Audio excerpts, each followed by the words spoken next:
bases in the region are both in Qatar. And in addition to these bases, the Muslim Brotherhood broadcaster Al Jazeera has a huge annual budget, partially subsidized by the Qatari state at about $650 million in 2010 alone. But ExxonMobil is involved with no less than 9 joint ventures with Qatar. As of 2010, there were 550 employees based out of Qatar. In May of 2013, it was reported in Bloomberg that ExxonMobil would be partnering with Qatar Petroleum to build a $10 billion natural gas export terminal in Texas. Additionally, Qatar's involved with Taliban narcotics trafficking through a relationship with Pakistan and profits from operating a virtual slave state. So they're asking ExxonMobil to take a look at the attached documents that are backing up all of this information. And they've done these letters to a half a dozen organizations that I know of. Take a look at the people you're doing business with, the people you're in bed with, and force them to sever their relationships, sever their ties from the terrorists. We're spending all this money doing business with the very people that are funding the people that are killing our sons. It's insane. And this letter was signed by Colonel Alan B. West, Frank Gaffney of the Center for Policy Security, Pamela Geller from Atlas Shrugs, Waleed Shobat, General Paul Vallely, Robert Spencer, and several others. A great organization. They're waking people up, people that are actually spending money there, not just talking to people like I do, trying to make people aware, but these people are making people aware, people that are actually spending money and making money for the same terrorists that we're trying to shut down. Oh, up next. Wouldn't you like a vacation, 2 weeks, maybe 3 weeks off, just to go to an island somewhere knowing that your paycheck is still coming in, but you don't have to go to work for it, like a reward for being a great employee? Well, it turns out that tens of thousands of federal workers are being kept on paid leave for at least a month, and often for longer stretches, sometimes even a year or more, while they wait to be punished for misbehavior or cleared and be allowed to return to work. During a 3-year period that ended last fall, more than 57,000 employees were sent home for a month or longer. The tab for these workers exceeded $775 million. The General Accountability Office found that 53,000 civilian employees were kept home for 1 to 3 months. About 4,000 more were kept off the job for a year, and several hundred for 1 to 3 years. These scumbags are being paid for a year to 3 years, being paid while the government tries to determine whether they get fired or not. I think whoever's authorizing the payments of these people ought to be fired without leave and replaced with somebody that can make a decision in a more reliable time frame. Government workers are put up on a pedestal. They've got more leeway. They've got more pay. They've got more benefits, and they're harder to get rid of when they're scumbag, useless, non-producing employees. And that needs to be changed. Quick story on Ebola. Obama's making moves like he's going to start a screening process to stop flights from coming in. But the details behind those show another story. Meanwhile, the true toll from Ebola in Liberia, they're now reporting 2,458 deaths in Liberia alone. When you consider Sierra Leone and Guinea, it's over 4,500 deaths. But now the reports are coming in that it may be several times that. But due to the embarrassment of the family not wanting people to know, and just the urgency to bury the bodies before it spreads, holes are being dug and bodies are being thrown in by the hundreds. We may never know the true toll. Folks, we got a lot more to talk about. Please stick around. We'll be right back.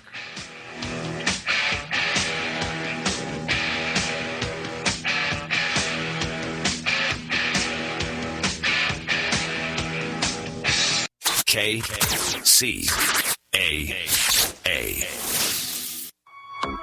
Tom O'Halloran, holding the line against tyranny from Washington, D.C. I am America. One voice, united we stand. I am America. One hope to heal our land. There is still work that must be done. I will not rest until we've won.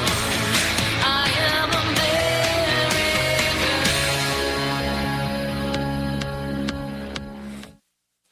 Welcome back. This is the Tuesday night edition of Patriot Radio, and I'm your host, Tom O'Halloran. I'd like to thank everybody in the chat room this evening. We've got Ron and Brian. These guys do one of the best radio shows around. If you've got time on a Sunday night, please find your way over to them. If you go to Patriot-Radio-Show-Oct, at the very top of the center column, you'll see a great big banner that says Radio Shows I Like. Right near the top, you'll see the link to Halls of Valhalla. Under there, you'll see B&R. That's Brian and Ron. B&R Radio, The Last Stand. Sundays at 8 p.m. It's an excellent show. That's Central Time. It's a very, very good show. They've got guests every week. They've got co-hosts from time to time. And it's a show that you really want to add to your list. Up next, Veronica Coffin. We spoke about her earlier in the show. My editor, my right hand. Veronica, thank you for everything you do. What can I say? The woman manages 15 websites. Phenomenal. A1A Nobody, good friend of mine, great patriot, great writer, lousy fisherman. Go to anobody.com is his blog. Also pick up a copy of his book while you're there. Native Texan. It's a great story. It's a police novel. It's a fictional story, but it's a great read, and it'd be a great gift. Be sure to catch that. Also, we have Quincy Smith, also known as Dale, a recent member of the chat room. I appreciate you being here. And folks, everybody in the chat room, everybody on air, my sincerest apologies for not letting you know that I was preempted last Friday night. I got the word a week before and just totally forgot to announce it. My apologies. It will not happen again. Quincy says it'll be easier to train his dog than it will be to train me. Okay. I've eaten enough crow on that. I'm going to move on. Next up, tyranny, a tyrannical government. We've heard the stories of the IRS, the EPA when their regulations. We've heard the stories of a lot of the governmental agencies that are going after citizens. What I want to talk about tonight is the SEC, the Securities and Exchange Commission. These guys monitor the bankers, the big brokerage houses, the traders, the stock traders. The problem is that they've got their administrative law judges. So you've got an agency that has their own judges.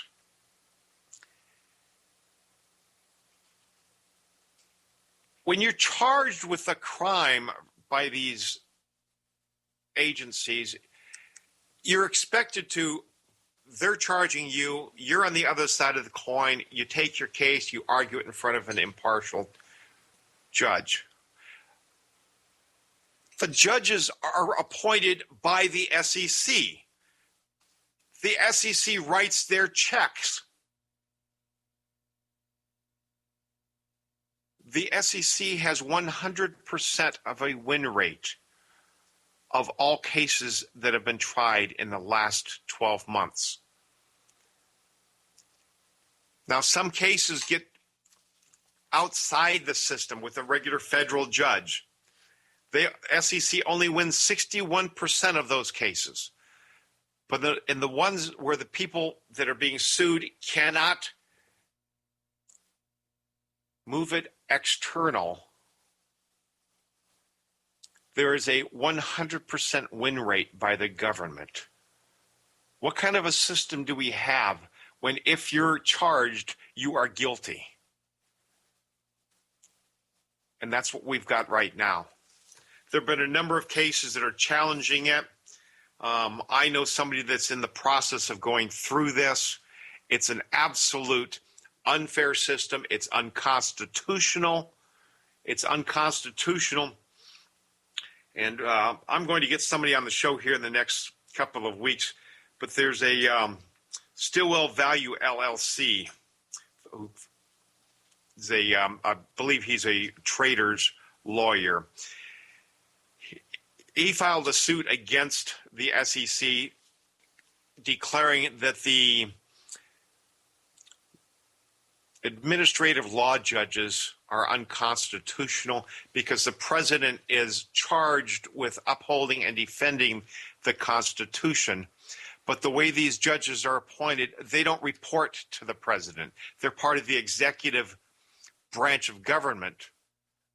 But the president can't remove them and can't discipline them.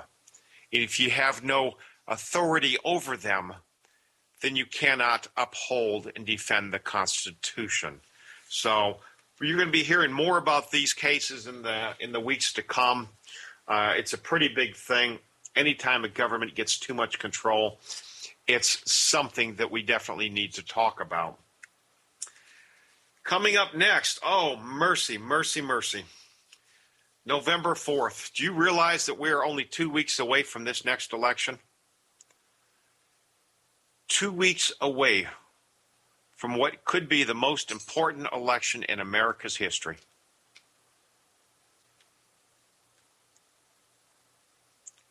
The most important election in America's history.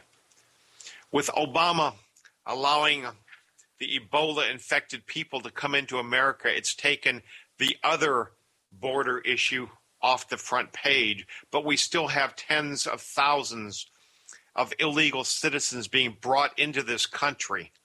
And while we are watching the Ebola situation, Obama is preparing to grant amnesty, to make legal tens, if not hundreds of thousands of illegal aliens for the purpose of forever tipping the scales in American presidential elections. And if this is done, we could go decades and decades before we ever see a change of party leadership in America. It's a scary thought, but that's what we're on the road to. The left is vicious. They're relentless and incredibly duplicitous. And they're going to do everything they can to narrow the margins with whatever voter fraud, with anything that they can do to turn over as many seats to the Democrats as they can possibly do. And if we fail, then we fail big. Because Obama's goal